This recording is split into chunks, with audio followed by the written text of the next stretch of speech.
শুভেচ্ছা জানাই। এখন মাননীয় ম্যাডাম অপর্ণা ম্যাডাম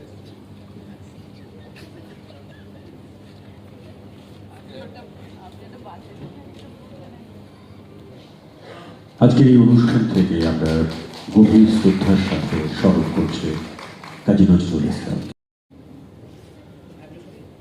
আজকে জেলা ভিত্তিক লোকশিল্পীদের সম্মেলন। আজ আমরা এখানে বলাকা মঞ্চে সবাই মিলে আমাদের অপর্ণা ম্যাডাম আছেন, সুমিতা ম্যাডাম আছেন, আমাদের অসিত ব্যানার্জি মহাশয় এবং আমাদের বিভিন্ন প্রকল্পের। বলেছি যে রবীন্দ্রনাথ ছিলেন বিত্তবান পরিবারের সন্তান, কিন্তু নজরুল জন্মের পর থেকে কিছুদিন পর থেকে দেখতে আরম্ভ করলো যে অভাব অনটন বাড়িতে সবসময় থাবা মারছে। আপনি আজকে কি খাবো, কালকে কি খাবো, ওই যে গানের দল এসেছিল পাড়ায়, গানের দল সঙ্গে চলে যাবো বলে গানের দলের ম্যানেজারের কাছে গিয়ে বললো আমি আপনাদের গানটা কালকে যেটা গিয়েছিলেন আমি ওটা গাইতে পারি। ম্যানেজার বললো গা তুই।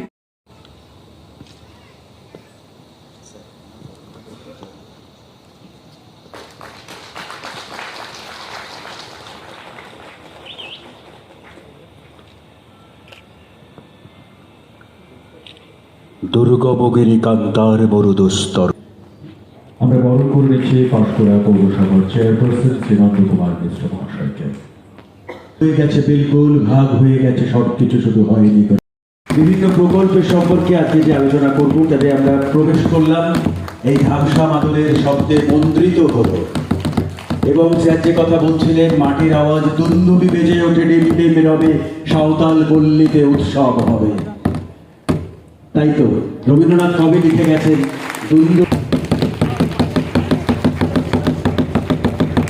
প্রকল্প ভিত্তিক যে আলোচনা তার শুভ সূচনা। আমি সকল অতিথিদেরকে সামনে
একটা সুন্দর গান আমরা শুনলাম, একটা নয় অ্যাকচুয়ালি দুখানা গান শুনলাম।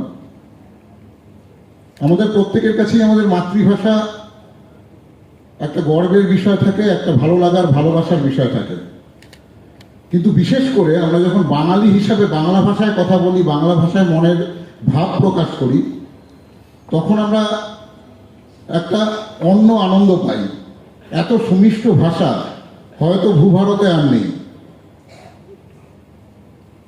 আমরা যখন বিভিন্ন লোকশিল্প, লোক সঙ্গীতের আঙ্গিকের মধ্যে আমরা নিজেদেরকে ডুবিয়ে নিতে পারি, তখন আমরা দেখতে পাই যে অদ্ভুতভাবে একটা ভালো লাগা আমাদের মধ্যে কাজ করে। আজকের এই যে কর্মশালা আছে, এই কর্মশালার মূল উদ্দেশ্য হলো আমাদের পশ্চিমবঙ্গ সরকারের যে বিভিন্ন রকমের জনমুখী প্রকল্প আছে, যে প্রকল্পের ফল আমরা পশ্চিমবঙ্গের প্রত্যেকটি মানুষ কোনো না কোনোভাবে সেই প্রকল্পের ফল আমরা পেয়ে থাকি, সেই প্রকল্পগুলি সম্বন্ধে যদি আমাদের যারা প্রকল্প আধিকারিক আছেন, যারা বরিষ্ঠ আধিকারিক এখানে আছেন, তারা যদি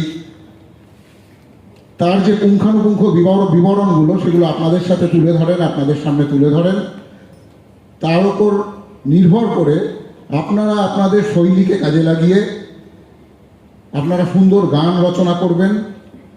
সেই গানের উপরে আপনারা বিভিন্ন জায়গায় সেগুলোকে পারফর্ম করবেন, সেগুলো উপস্থাপনা করবেন। সেই উপস্থাপনার ফলে সাধারণ মানুষের মধ্যে সেই প্রকল্পগুলি সম্বন্ধে একেবারে মানে খুব ডিটেইল পুঙ্খানুপুঙ্খ জ্ঞান ছড়িয়ে পড়বে। এবং তাতে যেটা ভালো, যেটা অনেক সময় হয়, যে হয়তো প্রকল্পগুলি সম্পর্কে সম্যক অবহিত নন, তারা হয়তো জানেন না, সেক্ষেত্রে আপনাদের মাধ্যমে ওই যে বললাম যে প্রাণের ভাষা মাতৃভাষা বাংলা ভাষা, সেই ভাষার মাধ্যমে, ভাটিয়ালির মাধ্যমে, বাউল গানের মাধ্যমে যখন তাদের মধ্যে এই প্রকল্পের তথ্যগুলি ছড়িয়ে পড়বে, তারা আরও ভালো করে জানতে পারবে। যদিও বা কেউ কোনো প্রকল্পের কথা না জেনে থাকেন, তারা নতুন করে সেই প্রকল্পের সম্বন্ধে জেনে সেই প্রকল্পে নিজেকে অন্তর্ভুক্ত করতে পারবেন। পশ্চিমবঙ্গ সরকার এবং আমাদের জেলা তথ্য ও সংস্কৃতি দপ্তর এদের প্রচেষ্টায়, এবং আমি ধন্যবাদ জানাবো আমাদের তথ্য সংস্কৃতি আধিকারিক এবং তার টিমকে। এত সুন্দর প্রোগ্রাম ওরা বিভিন্ন সময় পর বছরের বিভিন্ন সময় নানা ধরনের যে প্রোগ্রামগুলো হয় সেগুলোকে তারা সুন্দরভাবে সুচারুভাবে সেগুলোকে অনুষ্ঠিত করেন। আজকে আপনারা এখানে এসছেন, সকলে আমাদের আধিকারিকদের কাছ থেকে যে বক্তব্যগুলি থাকবে একটু শুনবেন। আর যদি মনে করেন যে যে পয়েন্টগুলো আপনারা নোট করতে চান সেগুলোকে নোট করে নেবেন এবং তার উপরে আপনারা গান বাঁধবেন।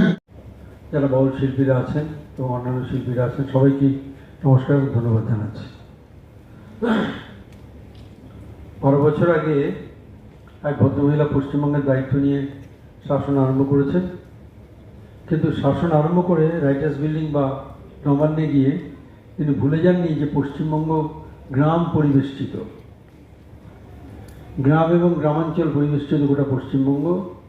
সেই নানা প্রান্তে দূর দূরান্তের মানুষেরা কীভাবে বেঁচে থাকে, বেঁচে থাকার নানা আঙ্গিক আছে। তার মধ্যে একটা আঙ্গিক আছে সঙ্গীত শিল্প। সঙ্গীত শিল্পের মধ্যে একটা হচ্ছে বাউল শিল্প, বাউল গান। এটা আমরা পেলাম থেকে রবীন্দ্রনাথ ঠাকুর বিত্তবান পরিবারে জন্মেছিলেন, আর আজকে আমরা যার প্রয়াণ দিবস আলোচনা করছি নজরুল ইসলাম, তিনি দরিদ্রতম পরিবারে জন্মেছিলেন।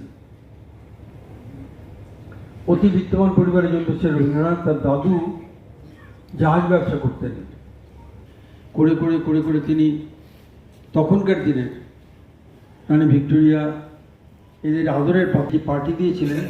সেই পার্টিতে তৎকালীন দ্বারকানাথ, তার ছেলে মহর্ষি দেবেন্দ্রনাথ এবং তার ছেলে রবীন্দ্রনাথ। রবীন্দ্রনাথ নিজে বিত্তবান পরিবারে জন্মেছিলেন, কিন্তু গ্রাম বাংলার শিকড়টাকে ভুলে যাননি। তিনি যখন পদ্মা নদীর উপরে বোটে করে যাচ্ছেন, যেতে রাত্রিবেলা বোট থামিয়ে বিশ্রাম করেছেন, সকালবেলা বোটের উপরে বসে আছেন, দেখছেন একটা লোক গান গাইতে গাইতে হাতে করে ঠুংঠুং করে ঘুঘুর বাজাতে বাজাতে তিনি গান গাইতে গাইতে যাচ্ছেন, ছুটে ছুটে যাচ্ছেন। জিজ্ঞেস করলেন ওটি কে? ম্যানেজার যারা ছিল তারা বললো হুজুর গগন হরকরা, ডাক হরকরা, ওর নাম গগন। বলছিল গান গাও তো। সে গান গাইল, সে তার মতো করে সুন্দর করে গাইল। রবীন্দ্রনাথ অনুকরণ করলেন, মাটির পথ আমার মন ভুলায়নি। সেখান গিয়ে আমরা বুঝি যে গ্রামের ছন্দটাকে রবীন্দ্রনাথ শহরের মানুষের কানে এনে পৌঁছে দিলেন বিশিষ্ট ছন্দে ভাবধারায়। এই রবীন্দ্রনাথ 1905 সালে যখন ইংরেজ বলল বাংলাকে ভাগ করে দেবে, বাংলা ভাগ করো, তখন গোটা বাংলা গর্জে উঠলো বাংলা ভাগ করা যাবে না বলে।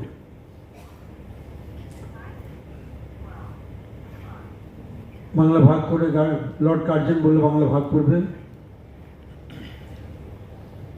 দেশে মানুষ বলল না বাংলা ভাগ করা যাবে না, হচ্ছে ইত্যাদি হচ্ছে।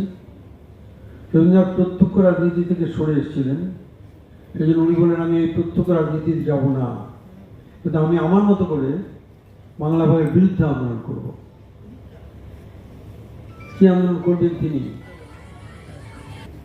এবং রাখি পূর্ণিমার দিন তিনি বললেন চল আমরা গঙ্গায় স্নান করে পরিশুদ্ধ হয়ে শুষ্ক বস্ত্র পরিধান করে আমরা কলকাতার রাজপথে মিছিল করব গান দিয়ে। লোক সংস্কৃতিকে আমরা আজকে আমাদের মাননীয় মুখ্যমন্ত্রী যিনি আপনাদের সম্মান জ্ঞাপন করছেন, তিনি মানে ভাবতে চেষ্টা করেছেন যে আপনাদের মাধ্যমে লোক এরিয়ার সমস্ত সংস্কৃতিকে তুলে ধরে আমরা যে পুরানো দিনের হারিয়ে যাওয়া সংস্কৃতি তাকে তুলে ধরতে চাই। অর্থাৎ আমরা যা কিছু পুরনো, যা কিছু হারিয়ে যাওয়া তাকে তুলে নিয়ে সেই লোক সংস্কৃতির মধ্য দিয়ে আমরা একটা মানে ভালো জায়গায় সংস্কৃতি আনতে চাইছি। আর সেই সঙ্গে আদিবাসী সংস্কৃতি কথা অর্থ যা পিছিয়ে পড়া একটা মানে তার পিছিয়ে পড়া মানুষজন, সেই মানুষজনের সংস্কৃতিকে তুলে ধরে আমরা সবাই এক, এবং এই পশ্চিমবঙ্গে না আদিবাসী না এসটি না তাদের সংস্কৃতিও আমাদের সঙ্গে সমান, এই ভাবনা দিয়েই আমাদের মাননীয় মুখ্যমন্ত্রীকে সম্মান জানিয়ে লোক সংস্কৃতি অনুষ্ঠানের মধ্য দিয়ে এলাকার সমস্ত হারিয়ে যাওয়া ভাবনাগুলোকে, হারিয়ে যাওয়া সংস্কৃতিগুলোকে, হারিয়ে যাওয়া সৃজনশীল বিকাশগুলোকে আরও বেশি বিকশিত করে তুলি।